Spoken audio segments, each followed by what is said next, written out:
जी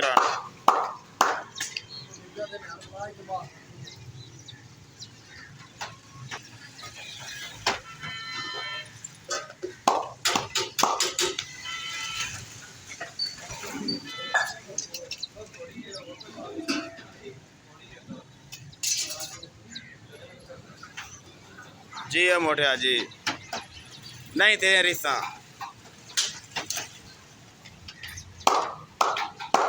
कमाल होगी टैलेंट दी, हकीकत गल कमाल होगी टैलेंट दी।